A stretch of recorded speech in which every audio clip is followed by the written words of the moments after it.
And the National Young Architect of the Year goes to Emma Sullivan for her revolutionary sustainable home design. The applause echoed through the grand hall as I made my way to the stage, my heart pounding against my ribs. This was my moment, the culmination of 15 years of hard work, countless sleepless nights, and unwavering determination. The crystal plaque gleamed under the spotlight, just like my dream house that had earned me this recognition. Then I saw them, my parents, pushing through the crowd, my brother Marcus trailing behind with that familiar entitled smirk. Even from the stage, I could see Mom's face twisted with that look I'd grown to dread. "Emma," she shrieked, her voice cutting through the applause. "Get down here right now." I gripped the podium, forcing a smile as the audience's enthusiasm faltered. The presenter shot me a concerned glance, but I nodded slightly, indicating I was okay. I wasn't, but I learned to fake it years ago. "This is inappropriate," I said firmly into the microphone. "We can talk after the ceremony." Dad reached the stage steps, his face red. "No, we talk now. Your brother needs a house. That whatever place he built, he deserves it more than you." The audience murmured, "My dream house, the one I designed and built from scratch using my inheritance from Grandma Rose, had become the talk of the architectural world. Its innovative, sustainable design had not only won me this award, but had also landed me several high-profile clients. Marcus stepped forward, hands in his pockets. "Come on, sis. You know I've been having a rough time since the divorce. My kids need a stable home." A stable home. Like the 3 he'd already lost to gambling debts. Mom snatched the crystal plaque from the presenter's hands. "Either you sign over the house to your brother, or you're no longer part of this family." "Mrs. Sullivan," the presenter intervened, "this is a private matter." "Private?" Mom laughed harshly. "Nothing's private about how selfish Emma's being. Marcus is family. Family shares." I thought about the years they favored Marcus, how they drained my college fund to pay for his failed business ventures, how they pressured me to give up my scholarships so he could use the money instead. But I persevered, worked through school, built my career brick by brick. "No," I said, my voice stronger than I felt. "That house is mine. I designed it, I built it, and I'm not giving it up." The crack of crystal against marble silenced the room. My award lay shattered at Mom's feet, pieces scattered like the remnants of our relationship. "Then you're not our daughter anymore," she spat. As security finally arrived to escort them out, Marcus turned back with a sneer. "Hope you enjoy your empty house, sis. Must be nice having no real family to share it with." The ceremony ended awkwardly, with hurried congratulations and pitying looks. I sat in my car afterward, staring at the pieces of my plaque that someone had carefully gathered into a box. My phone buzzed with messages from colleagues and friends, but one text caught my eye. It was from Aunt Diane, Mom's sister who'd been estranged from the family for years. "Saw what happened online. It's time you knew the truth about why your grandmother left everything to you. Come see me tomorrow." That night, I couldn't sleep. The house I built, my sanctuary with its living walls and solar arrays, felt different. Every corner held memories of design decisions, of late nights perfecting plans, of Grandma Rose's proud smile when I showed her the first drawings. She'd left me her entire inheritance, passing over Mom and Marcus completely. "You have her gift," she'd said on her deathbed, pressing her old locket into my hand. "Don't let anyone take that from you."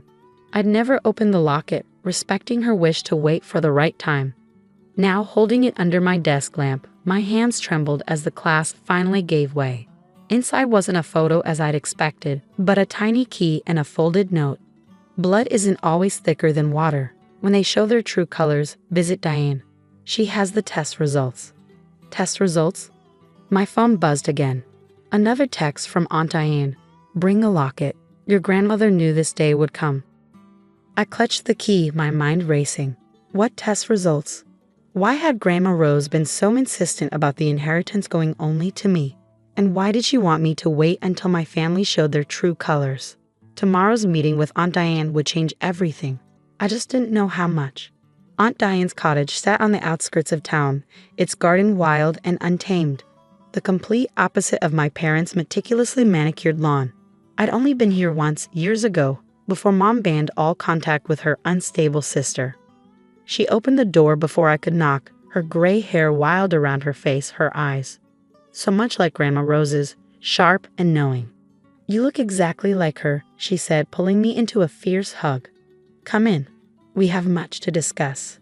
Her living room was a treasure trove of family history. Photos I'd never seen covered the walls, many featuring a younger version of my grandmother. But what caught my eye was a large portrait above the fireplace, Grandma Rose holding a baby, looking younger than I'd ever seen her. That's not your mother in that photo, Aunt Diane said, following my gaze. That's me. I turned to her, confused. But Mom always said she was an only child until you came along years later. Diane's laugh was bitter. Your mother wasn't even born when that picture was taken. She isn't Rose's daughter. I am. The room seemed to tilt. What? She crossed to an old secretary desk, pulling out a worn manila envelope. Your grandmother, my mother, took in your mom as a baby. Her biological mother was our housekeeper who died in childbirth. Rose raised her as her own, never telling her the truth. My hands shook as I opened the envelope. Inside were adoption papers dated 1975 and a DNA test from 15 years ago. Mom found out somehow, didn't she? I asked, pieces clicking into place. That's why she hated you both. Diane nodded. She discovered the truth when Rose refused to sell the family land to fund one of Marcus's schemes. In her rage, she did a DNA test, hoping to prove she had more right to the property than me. It proved the opposite. But why did Grandma Rose tell me? She wanted to protect you. Your mother, she became obsessed with bloodlines after that, desperately trying to prove she was more family than anyone else. When Rose saw your talent for architecture, so like her own, she knew she had to protect your inheritance.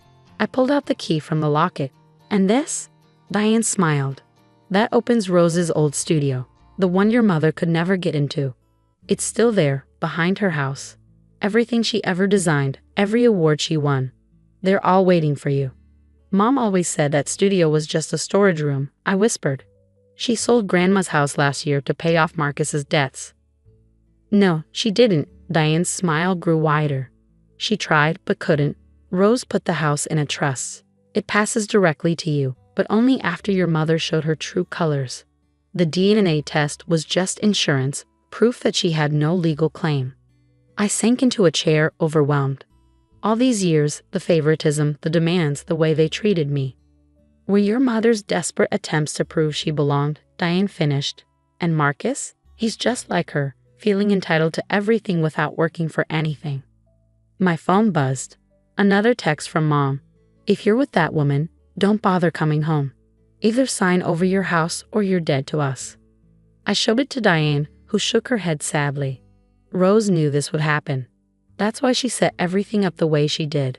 The house, the trust, even the timing of revealing the truth. What do I do now? What Rose did. Build something beautiful, something true. Your mother's lies can't touch that. I looked again at the portrait of Rose and baby Diane, seeing now the same determination in their eyes that I saw in my mirror every morning.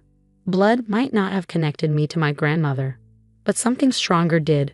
Passion, creativity, and the drive to create rather than destroy. There's one more thing, Diane said, pulling out another envelope. Rose left this for you. Instructions for accessing your full inheritance. The house was just the beginning. I opened it with trembling fingers, reading the first line. My dearest Emma, if you're reading this, you've finally broken free. 3 months after that meeting with Aunt Diane, I stood in front of Grandma Rose's restored studio, key in hand. The renovation had been my first project since the award ceremony disaster, turning the space into a perfect blend of past and present. Inside, her original drafting table still stood by the window, now accompanied by my modern design station.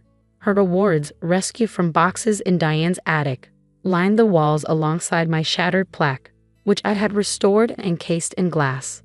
A reminder of the day I chose myself over toxic family ties.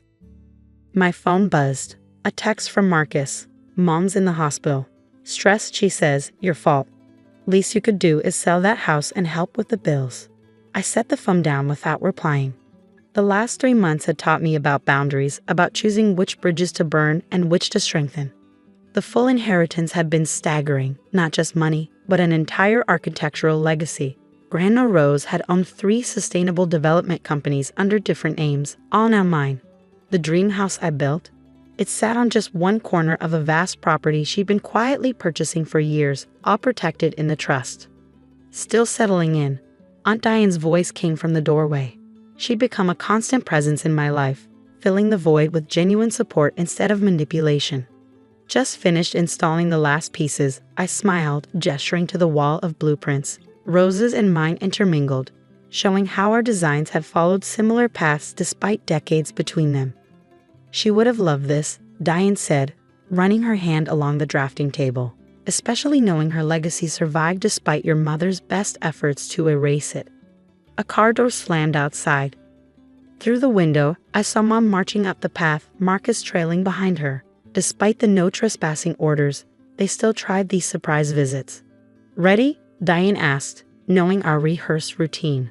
I nodded, pressing the security system's panic button. Within minutes, 2 police cars pulled up. We learned that legal consequences were the only language they understood. Emma Sullivan. Mom's voice carried through the walls. "You ungrateful, selfish." The police intercepted them before they reached the studio. I watched through the window as they were escorted off the property, Mom's face red with fury, Marcus filming everything on his phone, probably for some social media sympathy campaign. "You know they'll keep trying," Diane said softly. "Let them," I replied, turning back to my work. "They can't take anything from me anymore." My latest project sprawled across the design table, plans for an eco-friendly community development. Rose's companies, combined with my award-winning reputation, had attracted investors eager to fund sustainable housing. The dream house that Mom and Marcus had tried to steal would become just one of many, each designed to help families who actually deserved a fresh start. First applications came in for the housing program, Diane mentioned, sliding over a folder. "Thought you'd want to see them." I opened it to find stories of families struggling to find affordable, sustainable housing. Single parents, young couples, elderly residents looking to downsize. People who'd worked hard but needed a chance, not a handout. "This is what Rose wanted," Diane smiled. "Not just buildings, but a legacy of helping others build their lives." My phone buzzed again. This time, a news alert: Sullivan Sustainable Communities announces innovative housing project. Below it, a comment from Marcus. "That should have been mine. Dad says we'll contest the inheritance." I laughed, surprising myself. They still don't get it, do they? Even if they could challenge the trust, which they can't, they wouldn't know what to do with any of this. Diane squeezed my shoulder. No, they wouldn't. They never understood that true inheritance isn't just about money or property. It's about values, vision, and the strength to stand up for what's right. Looking around the studio at the blend of Rose's legacy and my future, I felt at peace. The family I'd lost had never really been mine to keep, but the one I found, Diane, my team, and the community we were building, was worth more than any inheritance. "Time for the site meeting?" Diane asked, checking her watch. I gathered my plans, taking one last look at Grandma Rose's portrait on the wall. She stood in front of her first major project, eyes bright with the same passion I now felt every day. "Yes," I smiled. "Time to build something beautiful." As we left the studio, I saw another police car escorting Mom and Marcus off the property. But this time, I didn't watch them go. My focus was on the future, not the past they were desperately trying to preserve. Sometimes the family you're born into isn't the family you're meant to keep. Sometimes it takes losing everything to find out what you're really worth. Grandma Rose had known that all along. Now finally, so did I.